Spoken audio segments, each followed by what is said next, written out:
أعوذ بالله من الشيطان الرجيم بسم الله الرحمن الرحيم. ہم آتے ہیں 34 نمبر آیت کی طرف. وَإِذْ قُلْنَا لِلْمَلَائِكَةِ اسْجُدُوا لِآدَمَ إِلَّا إِبْلِيسَ أَبَىٰ وَاسْتَكْبَرَ وَكَانَ مِنَ الْكَافِرِينَ. یاد کرو اس وقت کو جب ہم نے ملائکہ کو کہا کہ سجدہ کرو آدم کو، فسجدوا، ان سب نے سجدہ کیا، الا ابلیس، مگر ابلیس نے سجدہ نہیں کیا، ابا واستکبر، اس نے انکار کیا اور تکبر کیا، وکان من الکافرین، اور وہ کافروں میں سے ہوگا. بس اس آیت سے ایک نقطہ یہ بھی ملتا ہے کہ جو آدمی انکار کرے خدا کے حکم کا اور تکبر کرے وہ کافروں میں سے ہو جائے گا. وَإِذْ قُلْنَا، یہاں پر دیکھیں داستان کچھ اس طرح ہے. خدا نے اپنے خلیفہ کو بنایا، اپنے خلیفہ کو بنایا. خلیفہ کو بنانے کے بعد خداوند تعالیٰ نے کیا کیا؟ اس کے لیے گارڈ آف آنر کا انتظام کیا، یعنی ملائکہ کا سجدہ کرو. اور اس میں وہ ایک ایسا تھا جس نے سجدہ نہیں کیا. پس ملائکہ کی تعریف کی خدا نے، اس نے سجدہ جس نے نہیں کیا اس کی مذمت کی، ملائکہ کی تمجید کی اور اس کی مذمت کی. اور اس کے بعد اگلی آیات میں آئے گا کہ جب وہ خلیفہ خلق ہو گیا اور اس کو عزت و احترام مل گیا، اس کے بعد اس کو ایک ریزیڈنسی دی گئی، ایک جگہ دی گئی جنت. اس آیت کے بعد میں تذکرہ کریں گے، یہاں پر تھوڑا اس پر تبصرہ کرتے ہیں. وَإِذْ قُلْنَا لِلْمَلَائِكَةِ اسْجُدُوا لِآدَمَ فَسَجَدُوا. یہاں پر ایک سوال ہے کہ سجدہ صرف خدا کے لیے ہے، سجدہ صرف پروردگار کے لیے، رب العالمین کے لیے. تو یہاں خود خدا حکم دے رہا ہے ملائکہ کو وہ سجدہ کریں. کس کو؟ آدم کو. آیا اس قانون کی نفی نہیں ہے کہ سجدہ صرف خدا کے لیے؟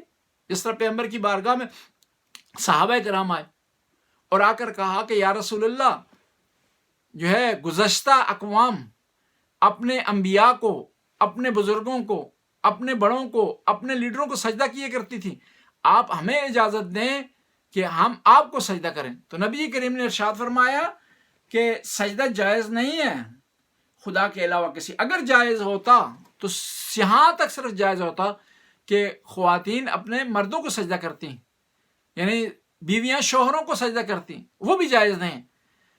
تو پھر کس طرح ہو گیا کہ یہاں پر حکم ہو رہا ہے کہ آدم کو سجدہ کیا جائے؟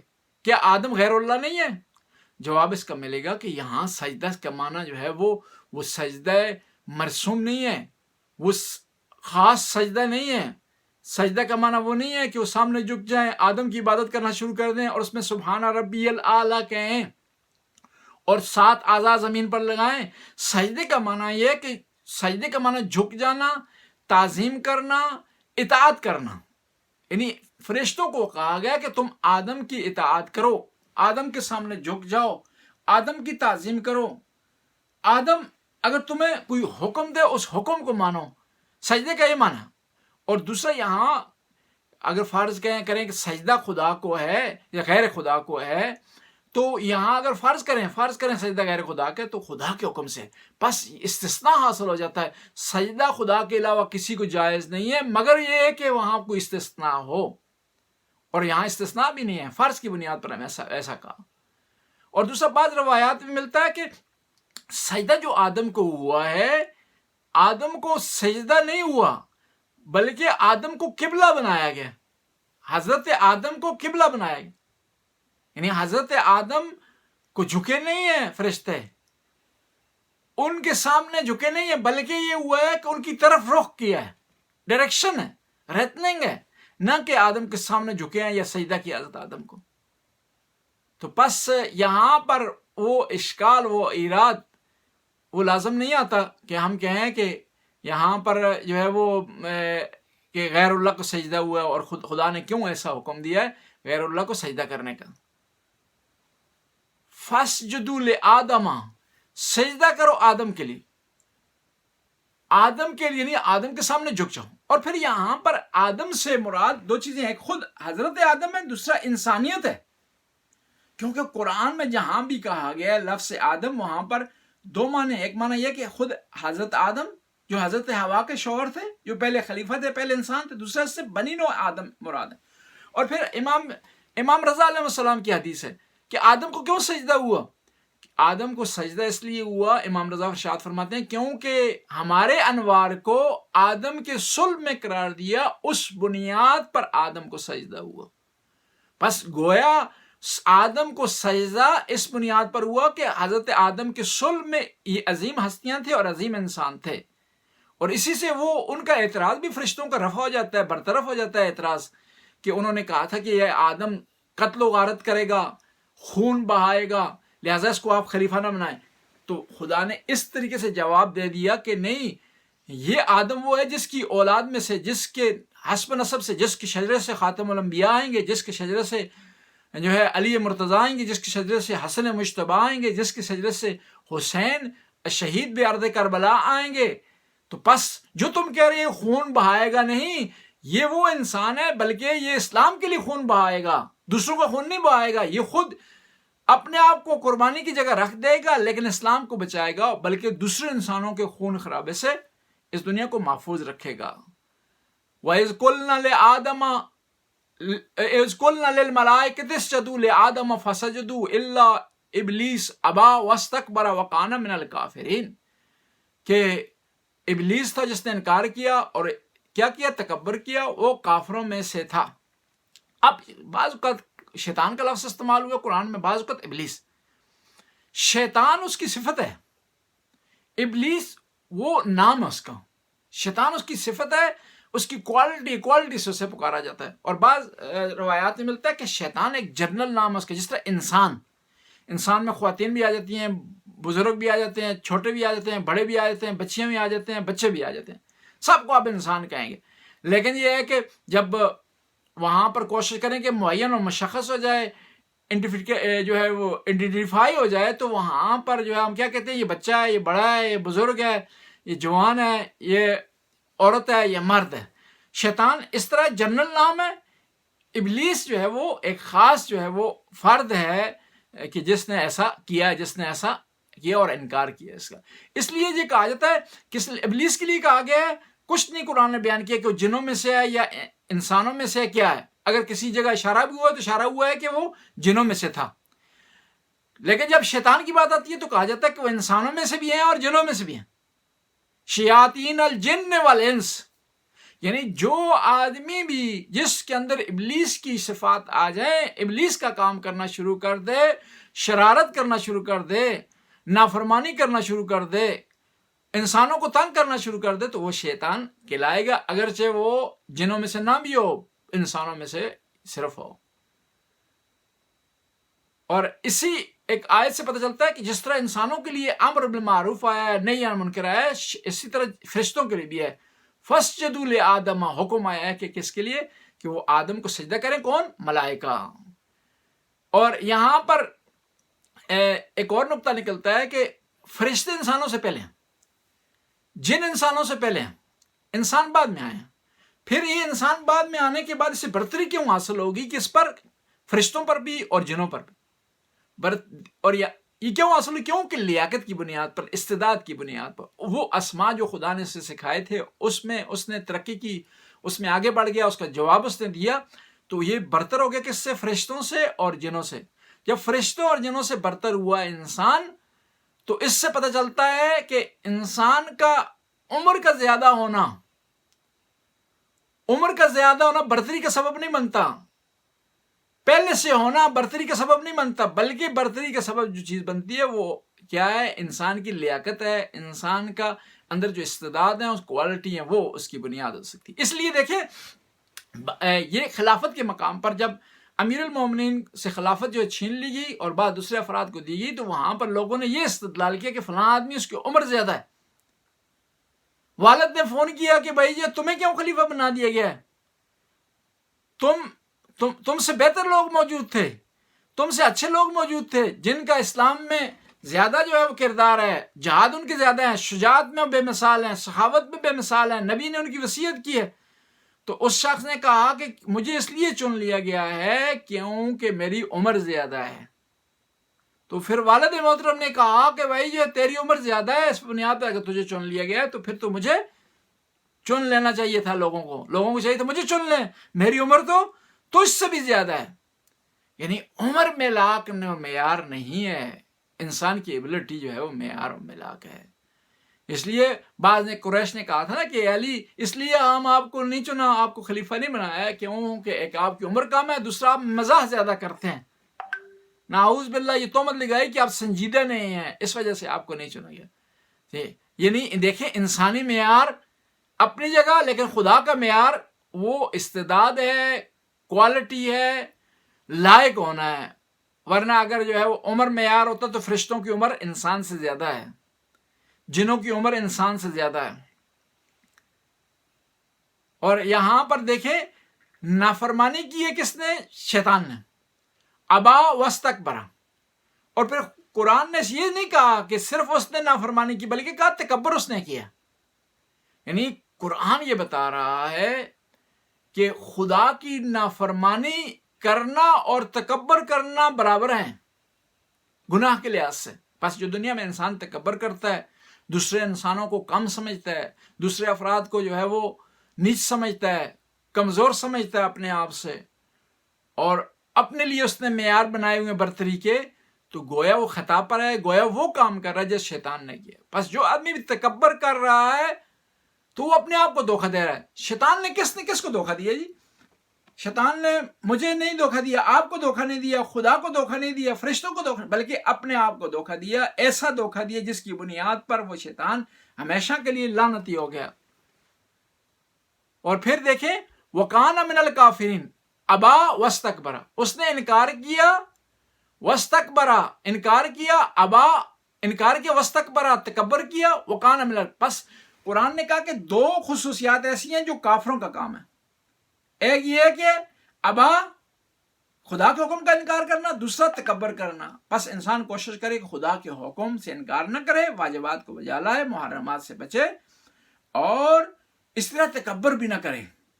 نماز عاجزی کا نام ہے، نماز خضوع کا نام ہے، خشوع کا نام ہے، شکستہ نفسی کا نام ہے۔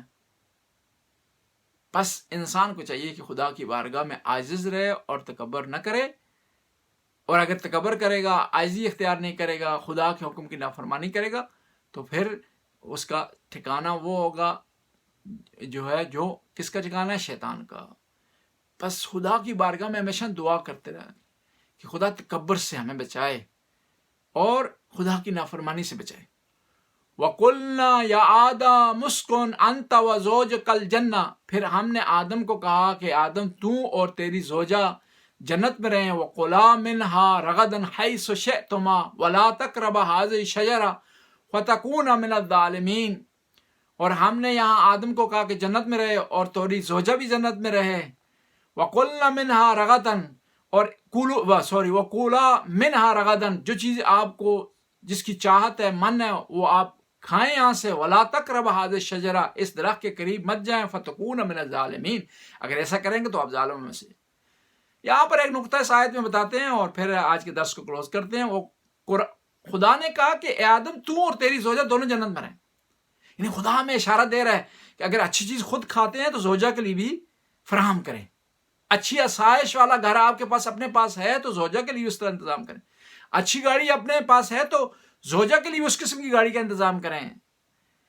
یہ نہ ہو کہ آپ کے پاس جو ہے ٹیسلا ہو اور زوجہ بیچاری کو آپ نے خرید کر دے دی ہے جو ہے وہ 1998 ماڈل ٹوئیٹا دے دی ہے اس کو آپ نے۔ یعنی قرآن کہہ رہا ہے کہ زوجہ اور زوجہ، شوہر اور بیوی کو ایک ہی جگہ پر جو ہے رہنا چاہیے، ایک سے سی آسائش سے فائدہ اٹھانا چاہیے، یعنی جو چیز اپنے لیے پسند کرتے ہیں زوجہ کے لیے پسند کریں۔ ہم نے بڑے جو نیک لوگ دیکھے اکثر، وہ جب ان کو کسی کھانے کی دعوت دی جاتی مٹھائی کی تو فوراً رکھ لیتے اپنے پاس۔ کہا کیوں؟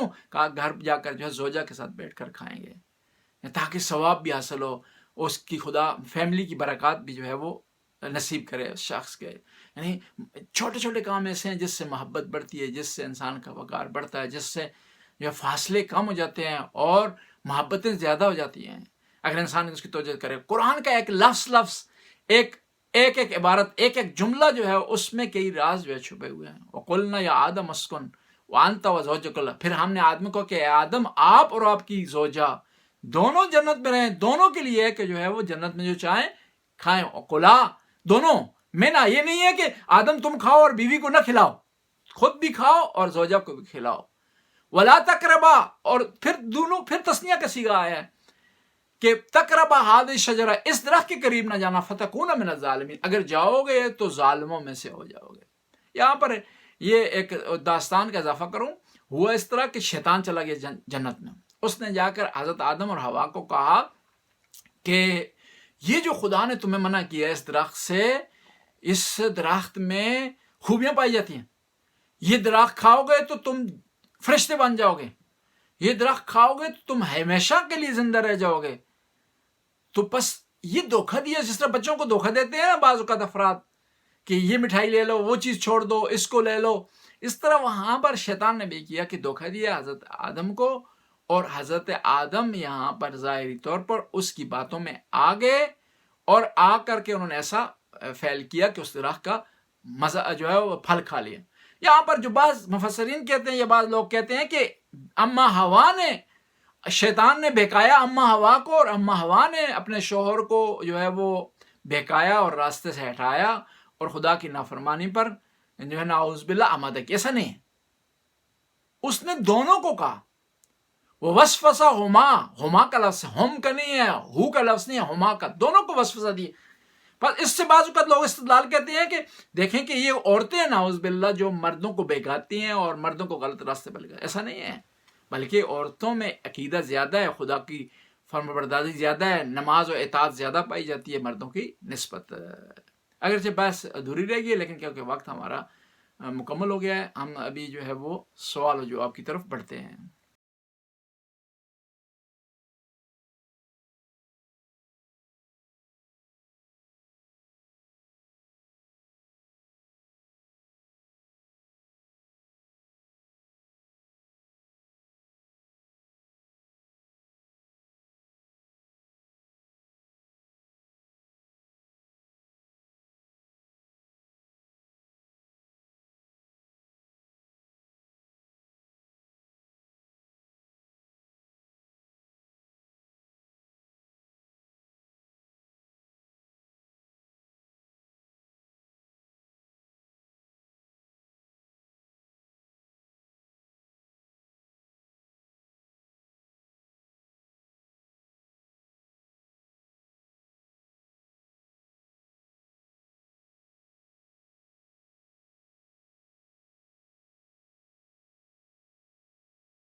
خیال کر لیں تو شاید ایک لمحے کی یا ایک دن کے برابر ہوگی مشکل سے. اور سزا و جزا کے بارے میں یہ ہے کہ دنیا میں جو ہم نے کام کیے اس کی وجہ سے ہمیں ہو سکتا ہے کہ ہم دوزخ کے اندر یا کہیں اور جا کے ہم بہت لمبی سزا کاٹیں. تو عدل کے حساب سے تو یہ اور انصاف کے حساب سے یہ چیز ٹھیک معلوم نہیں ہوتی کہ جو ایک چھوٹی سی چیز آپ نے کی اس کی آپ کو اتنی طویل سزا ہو.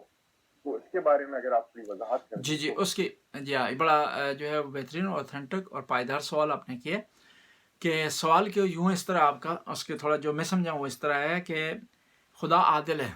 وہ نہ کسی کو ایکسٹرا سزا دے گا اور نہ ایکسٹرا جزا کے معاملے میں سوال نہیں ہے. وہ عدل کے خلاف نہیں ہے. خدا مالک ہے.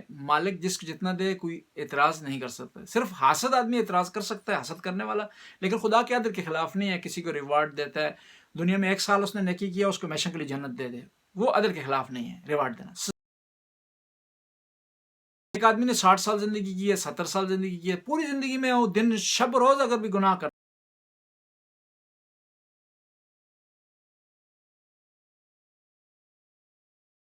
تو یہ کس طرح خدا کے عدل کے خلاف نہیں ہے؟ جواب اس کا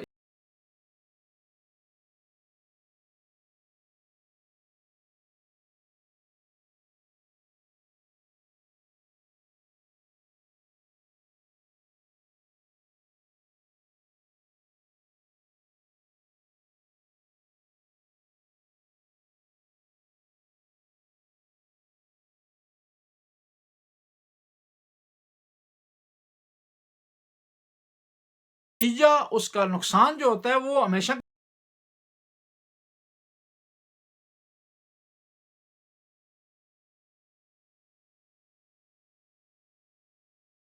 بیچاری رنج و مصیبت میں مشکلات میں جو مبتلا رہے گی. یہ جو شرک ہے, شرک ایسا کام ہے یہ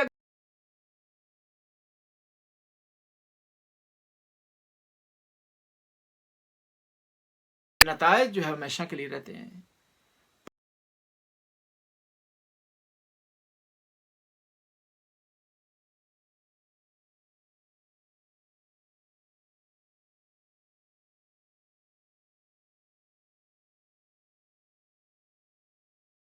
مل گئی ہے جس آدمی نے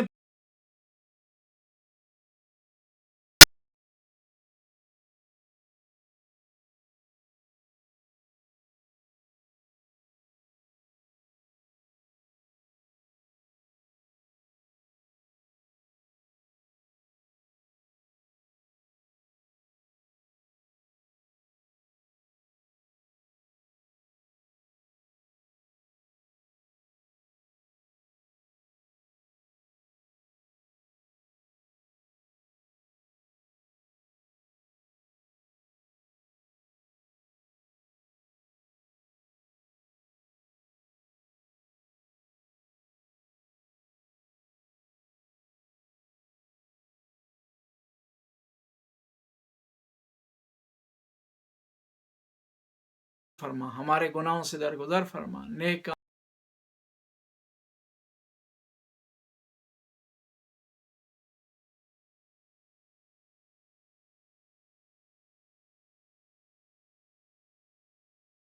اللہ یہاں پر مومنین و مومنات ہیں یا اللہ ان کی دلی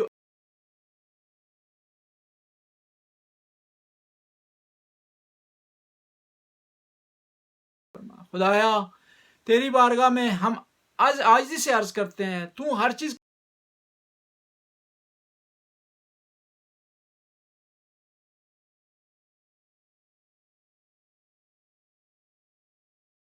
ہمارے گناہوں پر پردہ ڈالے رکھنا, ہمیں رسوا ہونے سے, شرمندہ ہونے سے بچانا. خدایا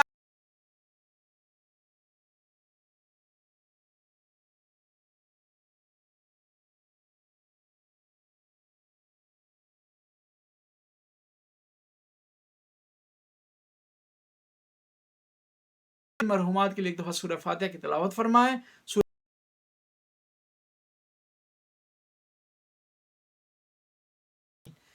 الرحمن الرحیم مالک یوم